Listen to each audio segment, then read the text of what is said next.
Welcome to River Roundtable. I'm Pastor Lew with the River Church, and I'm here with Pastor Andrew and Representative Ed Deal. We're Yeah. so honored to have you here. Good to be with you guys. It's a huge blessing.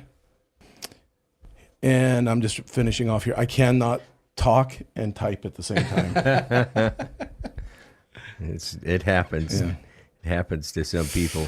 Well, we're very excited. We've got a special time today with the ability to get Representative Deal on here. So we're excited to talk a lot about what's going on in Oregon specifically in the legislature, and we're excited to get some behind the scenes and learn.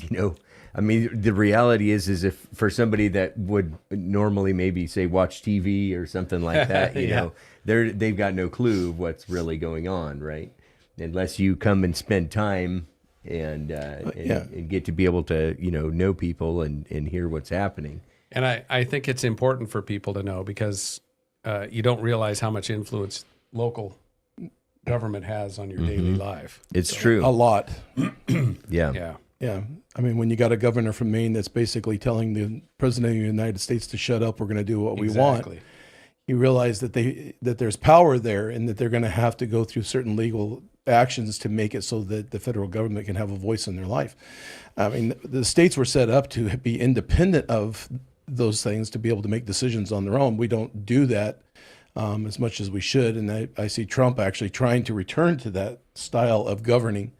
And I'm excited about that. I'm going to give a verse for the day for everybody, and that's in Galatians chapter 5 and verse 1. It says, Stand fast, therefore, in the liberty by which Christ has made us free, and do not be entangled again with the yoke of bondage or slavery. God doesn't want us going back into any kind of bondage or slavery. He wants us to have freedom in our life, or liberty. I like liberty better than freedom because then it's morality with freedom. And so I desire to see our state be in a place of common sense. Yeah. Where it makes just common sense of how we live. I come from a generation, I'm 60 years old, and, I remember common sense. I do too. Yeah. I'm 60. Are you Turned 60? 60, yeah, in October. Really? October? Cool. I'm older than you. You look way younger. You guys do. I'm over here shining on. Meanwhile, I haven't even hit 50 yet. But It's all right. you remember the days of playing outside, and you came home when the street lights turned off. And the neighborhoods were neighborhoods and all that, and you don't see the things that you and I would have seen when we were younger. And we've entered into I believe a society based off of fear. And off of just selfish ambition, narcissism. It's amazing. And you look at what's happening in the federal government, even with Doge and all of that, and people are complaining about the money that they're finding. That they're like, no, we want waste and fraud. I know. They're fighting back. They're fighting back for waste and fraud. Yeah. It blows my mind that people are so gaslighted. They are. To the extreme of being out in the streets, going, no, we want our money spent in places that's useless. Yeah. Yeah. Well, I mean, when you have, like with California, Nancy Pelosi having $14 million given by USAID for her private vineyard for what was it? Some sort of experimental farming. Yeah. 14 million. Wow. Yeah, this reset is much needed. Oh, I'm excited. I was talking to a gentleman the other day. He was calling him King Trump, and what are you talking about? That he is actually dismantling. If he wanted to be king, he would be building up all these agencies. That's correct. That report to him. He's dismantling this. He's ultimately, we're going to have more power and more control of the states. Yeah. And have a budget that is under control. Yeah. I'm looking forward to this. I'm hoping that he returns it back to where we don't have any more federal income tax, to where we don't need the IRS, any of that, because there was a time before World War I where there was no federal income tax. Yeah, unfortunately, I don't know what they were thinking. But, well, we were thinking that we would save the world. Our ancestors passed a constitutional amendment to allow an income tax, but it was only on like the uber rich, and it was a tiny amount. It was. Look at it now. Yeah. Yeah. What is it in Portland? Up to total for business owners up close to 80%. Oh, it's ridiculous, and they're still underwater. Yeah. Multnomah County's Yeah. underwater. 10 million over the budget of a $17.9 billion budget. But what's happening is people with means are leaving. Yes. Portland. Well, yeah. They are leaving Portland. So their tax base is dropping big time. Mm-hmm. Some of them are just going across the river. Into Vancouver. They're going to Vancouver. And that tells you a lot. Yeah. That tells you a lot. So Interesting. All right. Well, we specifically, I wanted to get you here, and like I said, I'm really honored to have you here. And I'll never forget the day I met you at the back door, yeah. and when you were first running and everything, and I'm like, who is this guy? And I said the same thing. I believe that. And but over the years here, we've built a relationship, and I really appreciate you a lot, and I appreciate you, what you stand for, and what you do. And not only that, I like you. I like you too. Yeah, thanks. Thanks. Awesome. Yeah. I don't know if I can trust that. You're a politician. I'm just kidding. Hey, I'm an engineer No, who happened to get in this I gig think if you 'cause didn't like me, you'd tell me. I want to do what's right. Yeah, and That's so awesome. I asked you to bring some stuff concerning what's going on in the state, because we're hearing a lot about what's going on federally right now. Because it's like I wake up every day with a bowl of popcorn and just kind of enjoy everything that's happening, and I laugh with glee after every video I watch. I gotta say, for a while there, it was just one thing after another. One of these executive orders, like, you know how hard we've been fighting to get boys out of girls' sports. Boom, here it is. Yeah, Scratch, Executive order. scratch. You know how hard we fought to make sure that our kids are protected from these crazy gender procedures. Yeah. And here it is, an executive order. Hey, we're eliminating DEI. It was like win after win after win. Yeah.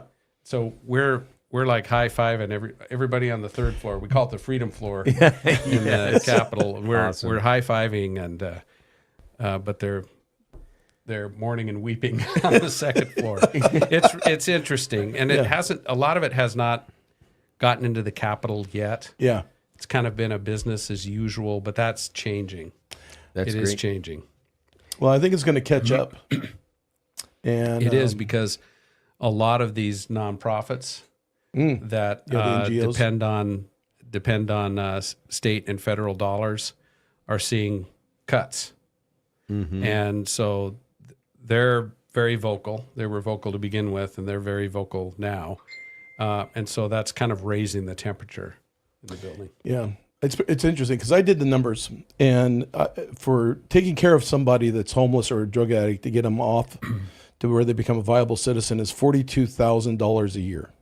It takes 2 years to get somebody into a place of health to where they become very viable. I've been doing this a long time. The average is about 2 years. It takes for somebody that's been on meth for a long time, a year and a half just to get meth out of their system. Yeah.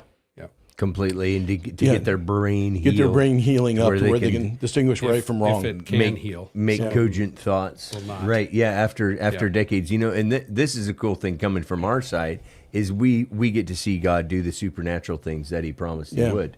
We have people that spent 40 years on meth and are here And they're making great normal decisions, serving, being a blessing, keeping a regular place of, paying their bills, working and just being amazing people. So $10 million a year for 1,000 people. Yeah. Yeah. Or $10 million. So you look at that, and the state's spending $28 million. Mm-hmm. It's not enough. Yeah. It's not enough to help out people. And not only that, the programs aren't working. Well, no, we're investing it in the wrong ways. Yeah. There's a severe lack of accountability in the programs that we have. And I just believe in, compassionate accountability. Amen. Give me $28 million and I'll take care of them. Yeah. No, I will. I'll do it. Anyways, I want to hear what you have to say before we just ramble on about some other things. We were talking about executive orders. Right. And so there's a lot of them that really hit home and go against, are aligned with a lot of things that I've been fighting for and some of my colleagues have been fighting for. But our Oregon government is doubling down against every one of these. And I had a list.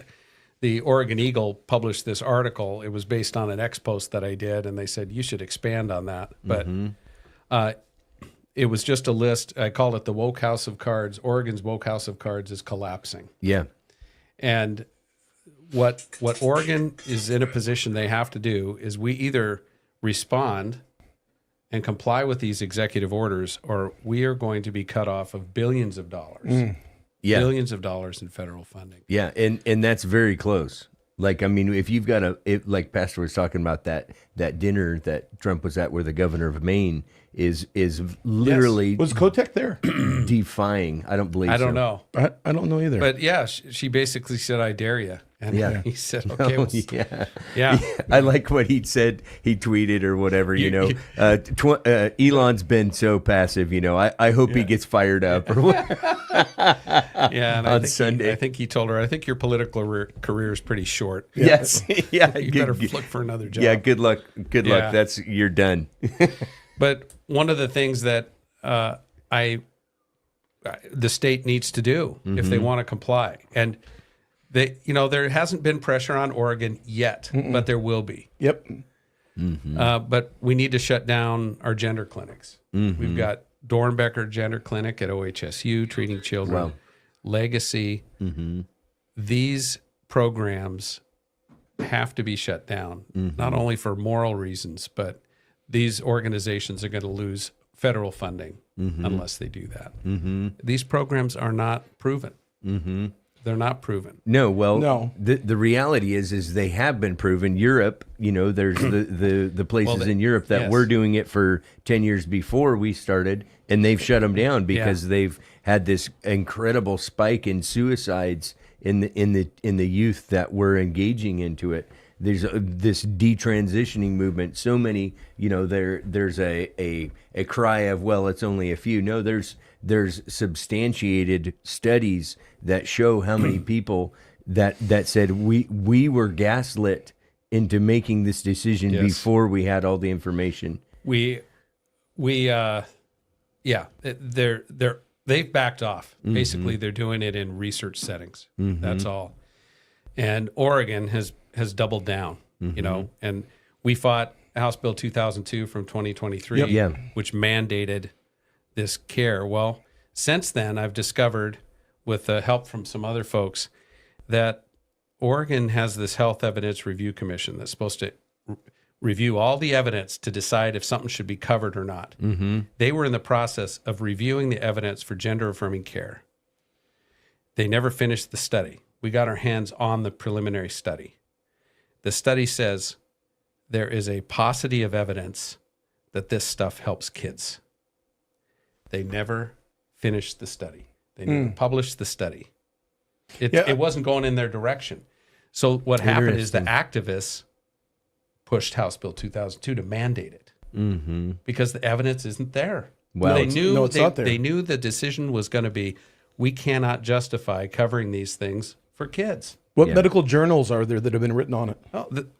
Recently, JAMA came out, Journal of the American Medical Association, saying there's no evidence here. Yeah. This is just recently.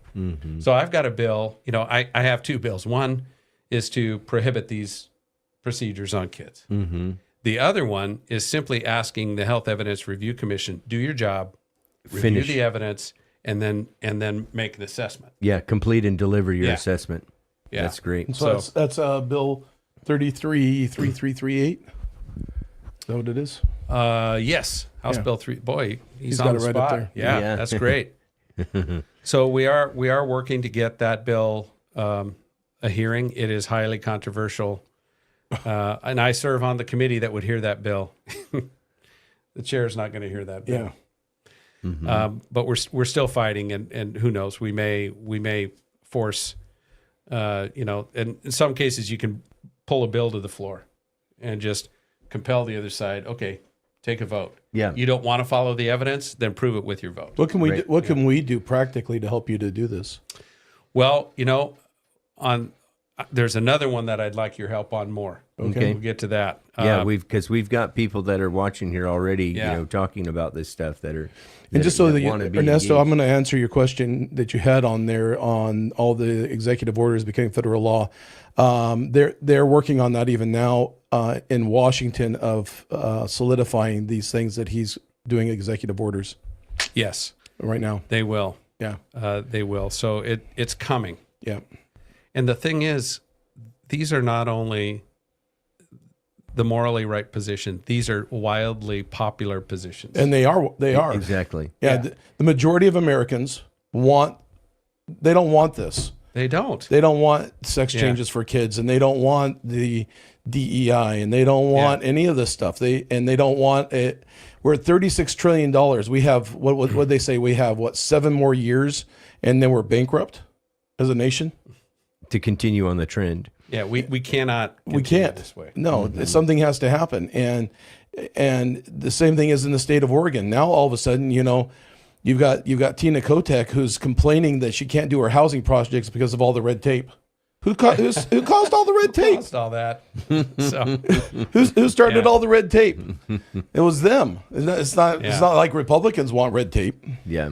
And I will on that front. I will be introducing a bill to review all the housing regulations to streamline those regulations. It's actually mimicking an executive order from a governor of another state. Nice. So that one I don't have a number for. It's coming, but on this list here, so shutting down the gender clinics. Yeah. The other one is eliminate DEI programs. Yes. In all state agencies and schools. That's great. Do you know I'm sorry. No, these programs are divisive. Yeah. They're They really are. unconstitutional. They we really talked are. about that earlier. It causes division, Yes. causes racism. It actually fosters racism. It doesn't eliminate it. Unfortunately, it does, and that.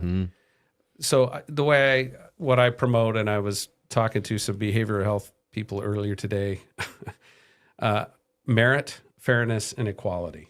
Yeah.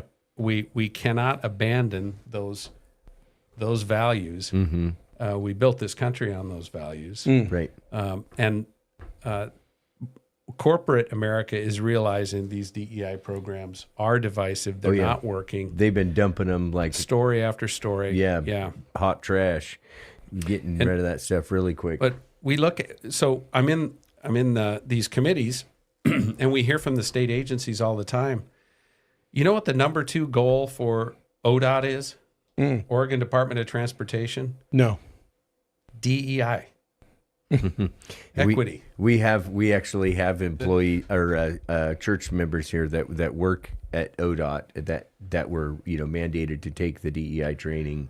And, and also recently Of how to avoid the training to how to hamper the working of ICE. Yeah. Transportation employees, back office transportation employees. They were all required. in every area. So I work for the state. Yeah. But I wasn't required to take that test, but I had access to it to take that. So I went and took it, and it was exactly a training lesson on how to. What was go really around interesting, we have people in several different areas, and they one of the things that was like a disclaimer or a edit at the end of the training, it says, but if there is if it breaks any federal or local laws, then you have to obey them. And it's like, what are you saying then? Because what you're telling them to do is break a federal and local law. So it's ludicrous.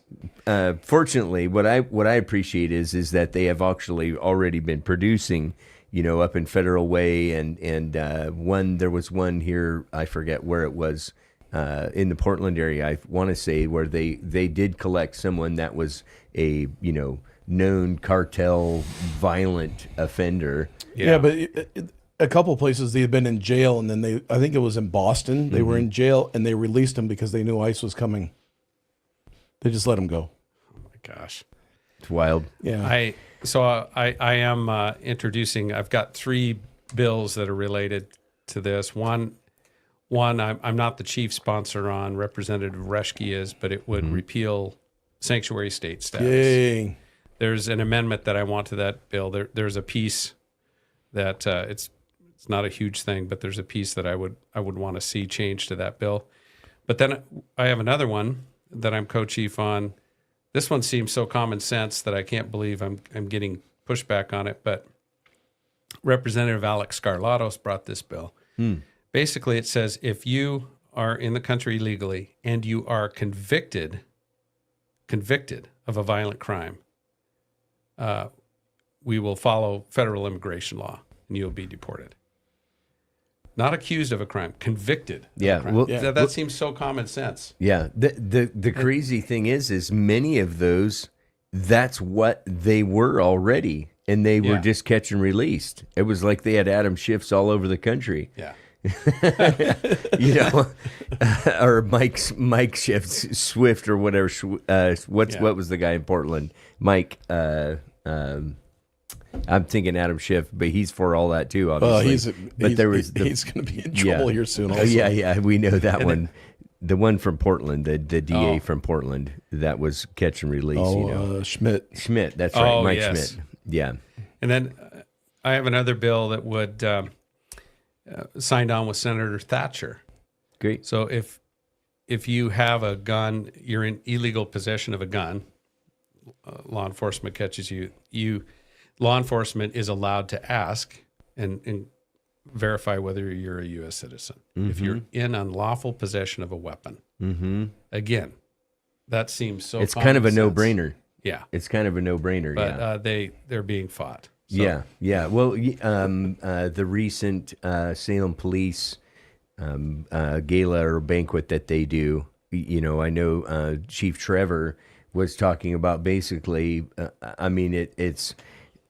what can you do? So much of the stuff, his hands are literally tied. So I'm hoping also that Mayor Hoy will be able to bring some change to that. The new Hoy, to free up the police to do their work correctly, and not hands tied. Right. Exactly. I had a couple other things on here too, related to. One is a big one, and boys competing in girls' sports. Yeah. Well, that's just, once again, common sense. Yeah, House Bill 3740, that's one of a couple bills related to that. But that one, we are going to be pushing very hard. There's one other one that is very simple, and that's, 80% of Americans know that it's wrong. This is about the dignity of girls. Right. And the safety of girls. Yeah. And it's just wrong.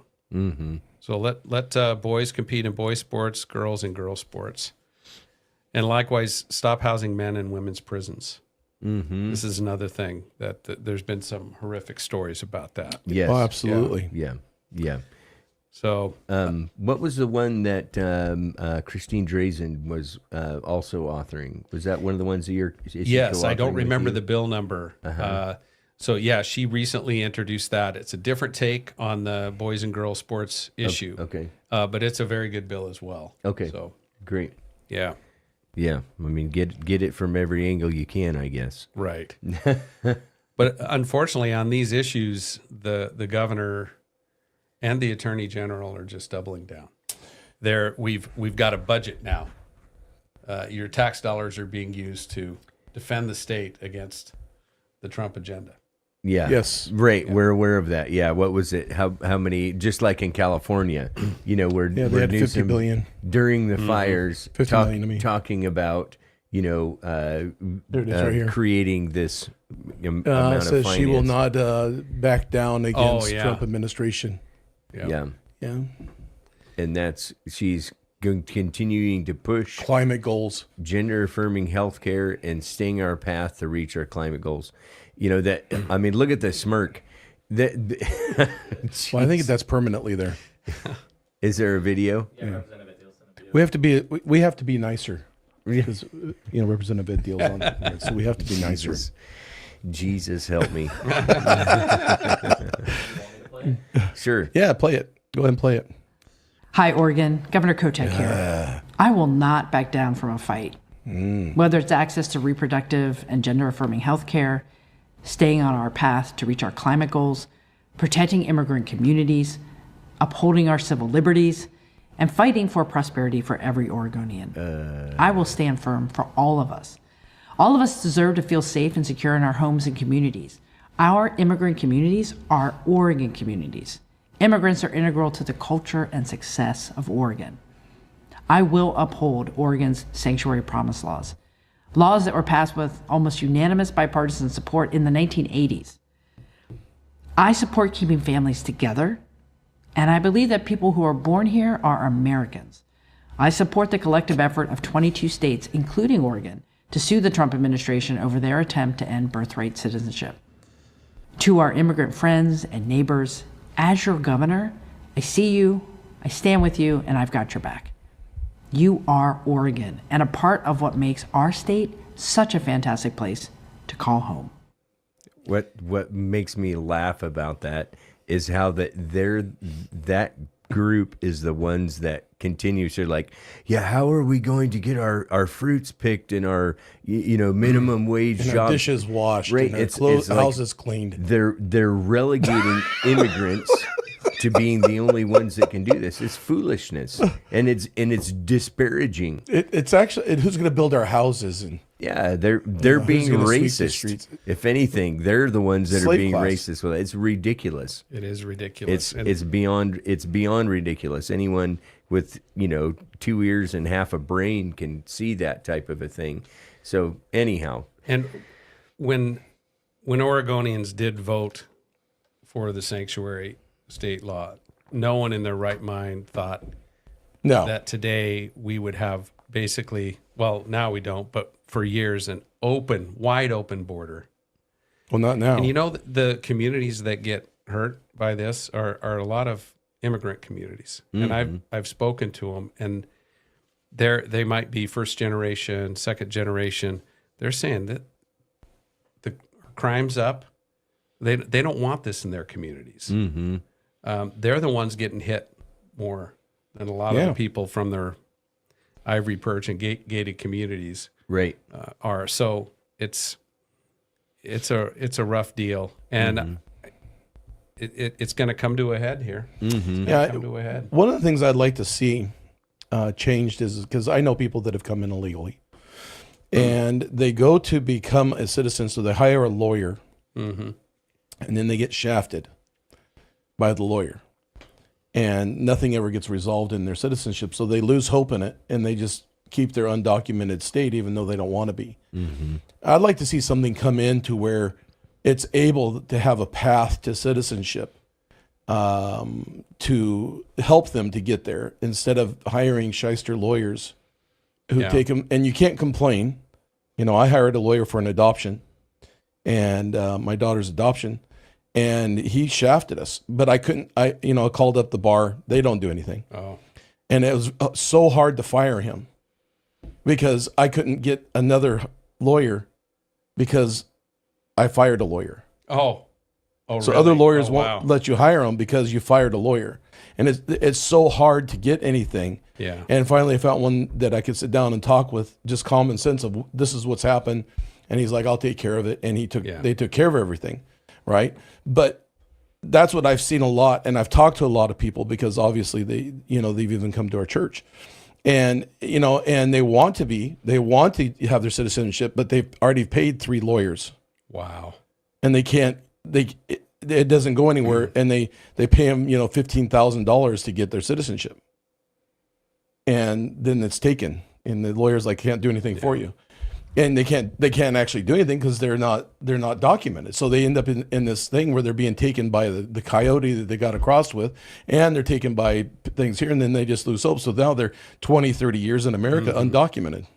Yeah. Then I have a friend, his mom escaped Romania when it was Soviet controlled. Wow. Came to America. He was born on the run. Wow. And he's without a nation. Yeah. He has to check in every 3 months with, what is it, the Department of whatever it is. Customs and Immigration. Customs and Immigrations, yeah. Mm-hmm. He has to check in. It was every year. It was every year. And now the guy said, I'm the boss, and it's going to be every 3 months. And he has to check in every 3 months for his status, but he doesn't have a country. And they keep on threatening to deport him. Where are they going to deport him to? Mm-hmm. Just get out of the country. So they're threatening to deport him all these years, but he wants to be his citizenship. Yeah. And I told him, I said, you just need to be bold this next time and just tell him, I want my citizenship. And what do I need to do to get it? Because he hasn't said anything for years because of fear of being thrown in the middle of nowhere. Yeah. Right. But he's been in the country. But he's been in the since country 80s. since the 80s. We need, for folks like that, there has to be a path to citizenship. There has to be. And yeah. there has to be a straightforward way for people who can come up here if they're working seasonally to work seasonally and know that when they go back, they can safely come back again. Yeah, and it work used to another be season. that way. It used to be that way. So I feel optimistic that Trump is someone who will be able to figure this out. I think he's actually going to get to a place where he's going to allow those. He's going to get rid of all of the bad actors, Right. and then those that. And I think he's going to. This is what I believe is going to happen. I believe that he's going to come up with something that says, you know what? If you've been law abiding, and you have been, want to belong to this country, I'm going to give you so long to become a citizen. Otherwise, you have to get out. Yeah, I think that'll happen too. And I, like you, I know people who've been here for decades. Yeah. And they're good people. Yep. They were caught up in a screwed up system. Mm-hmm. So I think if anybody can figure this out, Yeah, I do too. it's Trump. Anyways, Yeah. I know that we have all these other things that are going on. We're yeah. getting up here. So, what else do we have going on in the state that people need to know about? Well, she mentioned climate policy. Oh my God. Man, everybody wants clean water. Everybody wants clean air. Mm-hmm. But the policies that she espouses have locked up our forests, locked up our natural resources. They're costing us tons of money. They're causing our utility rates to go sky high. Oh yeah. And our forests are burning Yep. as a result of it. Not being managed. Yeah. So it's so frustrating. Recently, Trump, I think it was last night, Trump was talking about freeing up the forests. Yes, he was talking I about couldn't today. have been more excited when I woke up this morning and saw that. That's amazing. We have to be, and I'll be putting a letter together. We need to be pressuring the feds now to ease up on the Endangered Species Act. Yeah. And to just bring some balance to these laws. Yeah. Yeah. I did write a letter to Doge. You know what? I do have a plan. Yeah. Yeah, I have a plan where the state can make money and get rid of their owl problem. And that is to, put a bounty on it, just like coyotes. And you pay $25 or $50 for a hunting tag. And hunters will go out and take care of your problem for you. And the state gets money for it. Mm-hmm. Mm-hmm. It's a great idea. I do it. The hunters have been getting shut down. Go out and shoot an owl. Well, I hear they taste good in tacos. Spotted owl taco. They want to spend 1.3 billion of our taxpayer dollars to go kill 450,000 barred owls. I know. I went on a rant for about a week on that. The barred owls are killing, mating, and taking the nests of the spotted owls. Yeah. And you know what? The program wouldn't even. It would just slow the demise of the spotted owl. No, yeah. It doesn't bring it back. It just slows its demise. It's just absurd. But it's just an example of how extreme our climate policies have gotten. And I brought a bill this week. We just heard it on Monday. House Bill 2425. I don't know if everybody knows this, but we're putting these mandates to buy electric cars, to put solar panels on. We're kind of artificially driving this demand, right, with your tax dollars. Well, a lot of these products are being made by slave labor and child labor. No. Yes. No way. You're informed. You know that. Yes. No. With our massive, government has our best interest in mind. With massive carbon input. No way. To create this. No. So we have, for example, this is not happening in America. For example, we have cobalt is one of the main minerals that's in lithium batteries. I think I have some of those tools. I'm kidding. No, not that. Something different. But these minerals are mined in the Congo. Uh-huh. They're using child labor in the Congo. There's pictures. You go in a pit. There's 5,000 people in the pit with pickaxes. Some of them are Find a kids. picture. Find a picture of And cobalt mining in in that- Africa. Yeah, I should have brought my. Oh, he'll find it. Okay. And it's a actually, toxic if you metal. go to the materials for that bill, there's my PowerPoint. I think it might be in the testimony or additional materials on that website. But that, not all the cobalt comes from child labor, but a chunk of it does, and it's kind of intermixed with all the other cobalt. So, Can I ask you something? yeah, Who owns the mines? I don't know who owns the mines, but it's the Chinese. The I think. Chinese. Yes. It's the Chinese. The Yeah. Chinese. And speaking of the Chinese, so Yeah. a lot of the material used in solar panels is put together by slaves, the Uyghur Yeah. slave labor. So we are, effectively with Oregon's mandates, we're requiring the state to buy products that are made with slave labor and child Ouch. labor. Yeah. So my Not House good. Bill 2425 just requires the state to ensure that child labor and forced labor are not used on any publicly procured electric vehicles or solar panel components. Yeah. And I presented it. They don't want to give it a work session. Did you find a picture? Yeah. Yeah. That- They don't want to give it a work session. Well, the thing is Wonder why. we've known that the gubernatorial office of Oregon has been paid heavily for by China for quite some time, right? There's a lot of interest from China. They own How much land in Oregon? yeah, lots of acres. Well, I have a bill for that. I got a bill. I got a bill to for that. prohibit That's foreign adversary ownership You have of more Yes. bills than a doctor's office. farmland. I don't come near to the record, but I when I hear a good idea, I try and. No, I think it's introduce great. something. Make it happen. That's Yeah. good. Yeah. There you go. Yeah, There's there, one. there it there's is. Oh my goodness, a cobalt. That's a cobalt mine. That is a cobalt mine. Some of the mines use heavy machinery, but they call these artisanal mines, and it's horrific. There's a few great articles online. NPR talks about this. Wow. The Uyghurs, it's a different situation, but the same idea. Where's that? At? Forced labor. That's in China. Okay. Now I don't have any photos of that. They lock that area They locked down. that down. But it is possible to make sure that we don't buy these products using slave labor. Now, why would Oregon block checking that and block certifying? Because it's not here. It's not here. As long as it's They- not here, it's okay. Yeah, we will lock up our own minerals. Yes. We have lithium deposits in Oregon. Yes. We'll lock those up, go to some other country with no labor laws, no environmental standards, No. and get it there and feel like we're helping the earth. And that's correct. We will lock down our forests Yeah. and import lumber from Germany. Oh, Yes. Jesus. Yeah. Well, it In makes recent sense. years, we've been a net importer of lumber from Germany. Yeah. I think, Why? or from overseas. Why, Yeah. why would we do that? Yeah. Why Yeah. would we do that? We have great oak we forests. have the most bountiful, Yeah. productive forests in the world right here Yes. in Oregon. Absolutely. Why are we importing salmon? Yeah. It's a temperate. It's a temperate. It's a crazy thing. That's what I'm I saying. didn't know that. Yeah, it comes down to the same thing is that we have this great resources right here in Oregon.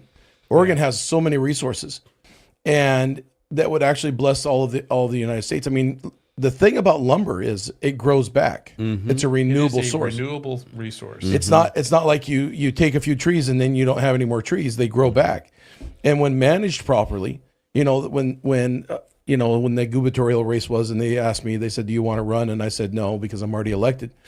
And when asked what would have been my platform, I said I would fire everybody and I get rid of every agency that's over regulatory, and just let people regulate themselves. And if they don't, you just take their license and they never do forestry again in Oregon. Never do fishing. You just let people regulate themselves. The way I see it, we have this bounty of natural Yeah. resources. We're on this earth to care for this land, We're to the- manage that this is land correct. and That's care right. for it, right? Steward. That is stewardship. So, and that means we care for it for the benefit of ourselves and future generations. That's right. And that doesn't mean we just ignore it. We just leave it do its own thing. No. We manage it. No, actually, we have been given dominion over the fish of the sea and the birds of the air. Yeah. We've been given dominion to take care of things. Everything's been given to us to prosper us as people, to feed us, clothe us, house us, Yeah. move us, So all of it. All these regulations have really stifled rural Oregonians because it's taken their livelihoods away. It's shutting down the timber industry, and a lot of it's because of federal law. But it's devastated these rural communities. But it's not just forests. It's other minerals and such. I was on a Southern Oregon tour here Friday where we were talking to businesses. Roseburg, Grants Pass, Central Point. It was great. Medford. We didn't hit Medford. But I spoke to a man. He spent 17 years to get a permit to crush rock on his own property. Because it's the only rock in Southern Oregon that meets ODOT spec. And he's getting the rigmarole from 20-some agencies, back and forth. He spent, I think, $1 million trying to do this. And still, And they throw roadblock over roadblock. I know another company here locally spent 7 years so far trying to get a permit just to dig a hole for rock. And we say we want roads, we want homes, we want these things, we need infrastructure, and then we shut down any ability to create it in our own state. And it's no wonder we have businesses leaving the state. Right. And they're leaving. It's amazing the amount of small businesses that I'm seeing shut down, everything except for weed shops. But, they're like flourishing. The thing is, you can see what Oregon could be. Oh, yeah. We could have these communities, the small towns, they should be prospering. I agree. Absolutely. They absolutely can. The resources are there. Yeah, absolutely. And you know what I propose? What? That we do an electoral college for Oregon. That every county gets a certain amount of delegates. Yeah. Well, there's a talk, every state has 2 senators. Yeah. So you have some balance.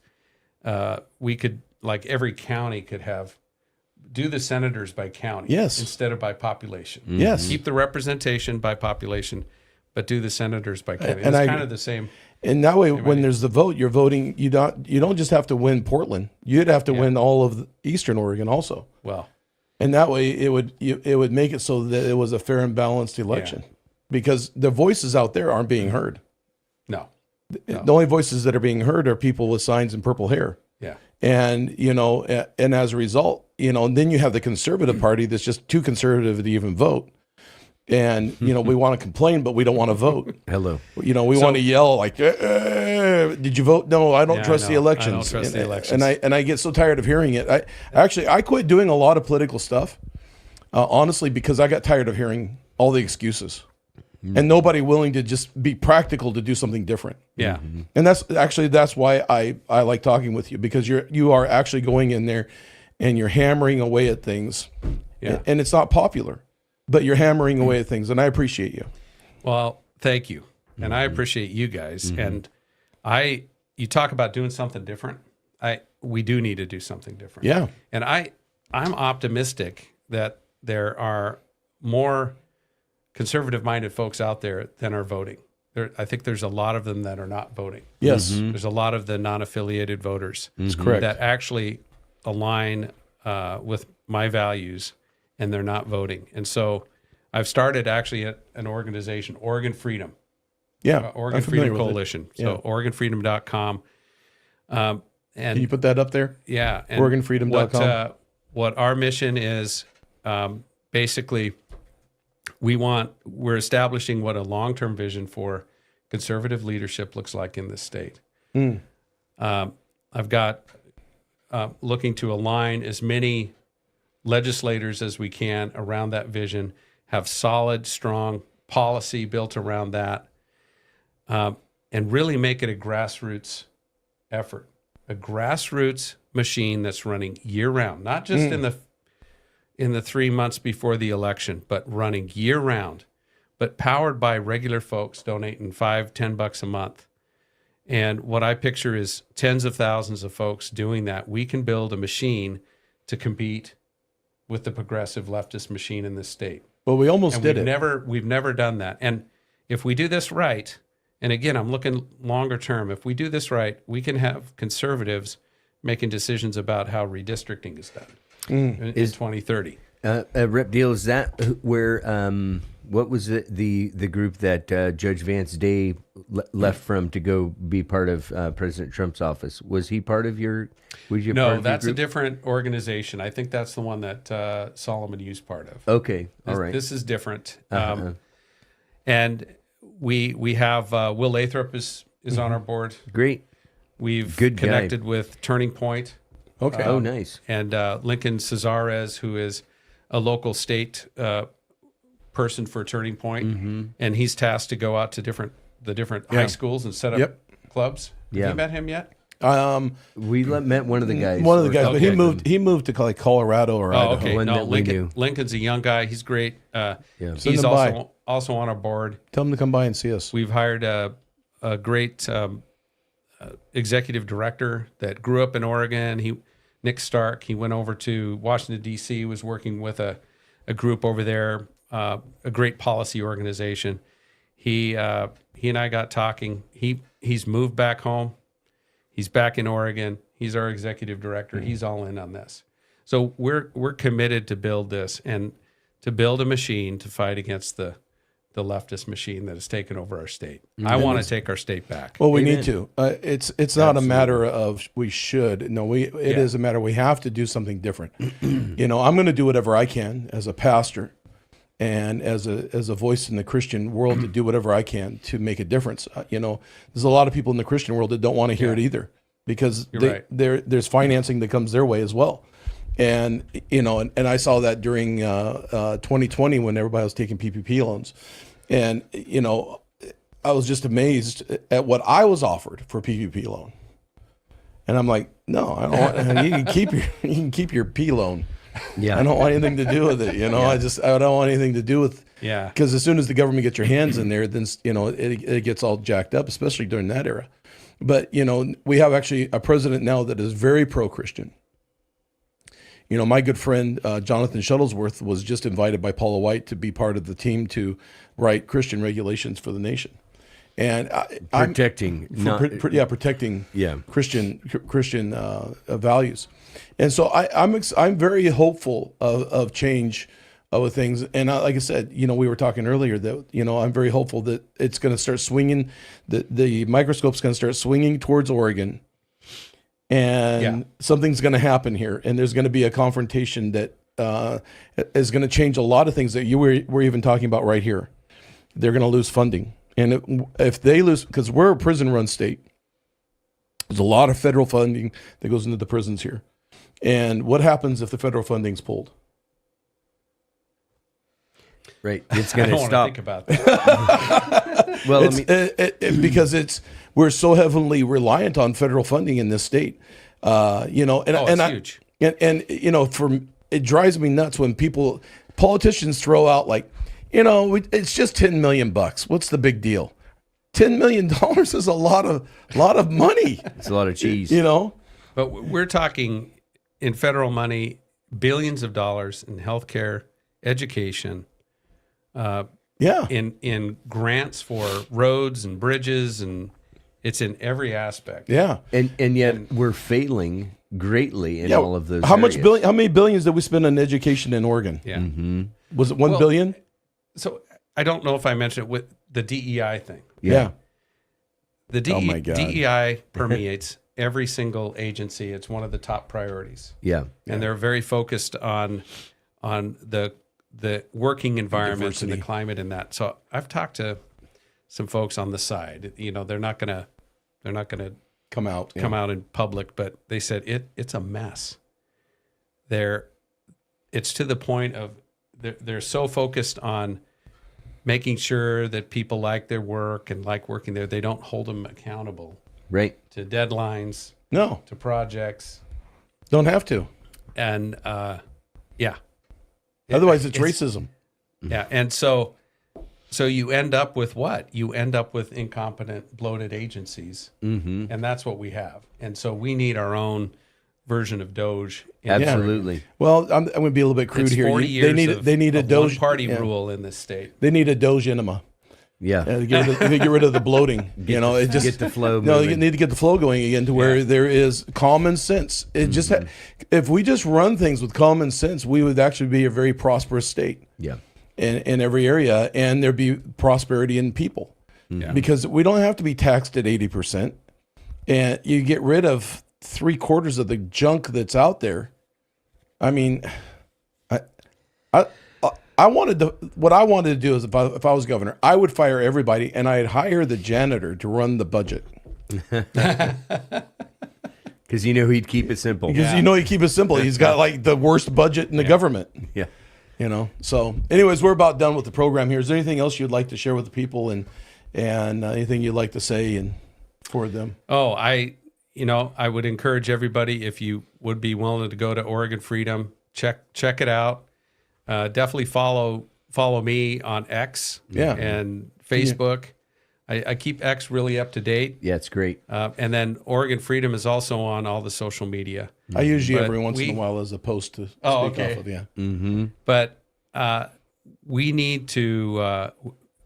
I wouldn't be doing this unless I knew that we could take our state back. Okay, I'm with you. Absolutely, we can do it. Yeah, well, something, Rep. Deal, that I really appreciate about how you are involved in government is that you're not afraid to go and have conversations with people that you disagree with, and not just destroy them, but to actually educate them and reason with them to bring something to be able to complete things. Right? That's how I approach it in that building. Yeah. I am always looking for common ground. Yeah. And you'll find, if you look at my bills, I have a lot of bipartisan bills. Mm-hmm. I'm looking for common ground. Mm-hmm. There's some cases where there is no common ground, mm-hmm. and I'm going to speak out. It's and true. Sometimes those things are You have to. uncomfortable. Yes. Like the remonstrance I gave a day ago or last week on some regulations and rules that are discriminatory. Mm-hmm. They're actually racist. They're unconstitutional. Mm-hmm. But yet they're in our state law. They're in our rules. It's like nobody wants to talk about it. I say, well, we got to talk about it. Yeah. Mm-hmm. We have to talk about that. But I try not. I don't make it personal. Mm-hmm. It's policy, Mm-hmm. not personal. Mm-hmm. But if you're gonna promote a lousy policy, I'm gonna be speaking out about the lousy policy. Yeah. Well, it's obvious that you care about the state, and so this isn't about a personal agenda. It's about what your constituents and what is best for the state. Yeah. What your constituents want, and so that's what we need in politicians is people that are real folks that have worked real jobs and really are interested not just in personal gain, but are actually interested in civics and public welfare being for all the welfare, not just a select few. And that's what, regardless of which side you're talking about, mostly, obviously, the 40-year ruling party has been, cumbersomely moving more and more towards their special interests. Yeah. Like that deal that I did a post on the three big things. the political funding loop. Oh yeah. Yes. Yeah, the Oregon doom loop. Mm-hmm. Yep. But that is going on. Yeah. Yes, And, it is. It's really unfortunate. Yeah. Yeah. So people need to There it is continue. oh yeah. People need to continue to educate themselves and educate people that they know. Don't give up. Yeah. Recognize that what's going on at your, you should know who's on your school boards. Yep. You should know who's your mayor and your city councilors, who's your state rep, county commissioners. Mm-hmm. The decisions those people are making are have a huge impact on your day-to-day life. Unfortunately, I wish it wasn't the case, but I avoided government my entire career. I didn't want anything to do with it. And it finally reached a point where, if I don't get involved, somebody else is, and they don't share my values. And that's the truth. And so we have to get involved. I wasn't involved either. I mean, I was educated. I educated myself, but I was not involved until 2020. Yeah. 2020 came and they said, you got to close down the church. And then I got involved. And, and I see the necessity of the church being involved in politics and understanding that it represents people. And if you're any kind of a godly person at all and you love people, then you got to recognize that there's certain politics there that if they're not changed, they destroy people. Yeah. And I don't want our people destroyed. Abortion, transgender, all the sexual stuff, all that stuff is, I love people and I know what it brings. I've lived on both sides of the fence. I haven't been holy my whole life. I wasn't born a pastor. So I understand what sin can do and, what happens in people's lives. And, I can't tell people how to live their life, but in the same way, what gets me is don't tell me how I'm supposed to live my life. Yeah. That's what be moral. Be moral in your freedom. And you're right that the churches need to be involved. Historically, they were. Yeah. We've been fed a pack of lies that The separation of do church it. and state. Yeah. And what happens is this creeping secularism takes over and this moral relativism takes over. That's the other thing that we're seeing across the country is young people are searching and yearning for truth. Yeah, and They we're seeing want actually an truth. increase. They want to understand what's moral and right. Yeah. They're going to church like more than ever before. It's true. Yeah. So I have some optimism. Amen. Me too. Unfortunately, we've got to end this, but Okay. Otherwise I'd just keep on going. But they've got to teach class today in our university. But we love you. We appreciate you very much. We're very thankful and very honored to have you on the program. And can you write 5 things that you've done this week? I could write a whole laundry list of things I've done this All right. week. Well, then you're still hired. All right. Thank you, guys. Yeah, Amen. thank you so Thanks much. so much. And thanks for joining us on River Roundtable, and we look forward to seeing you next week. We're going to be on different times because we're not locked down to a certain schedule now until we get on K-Fire. And once we're on K-Fire, then we'll have control of that also because we'll own the station.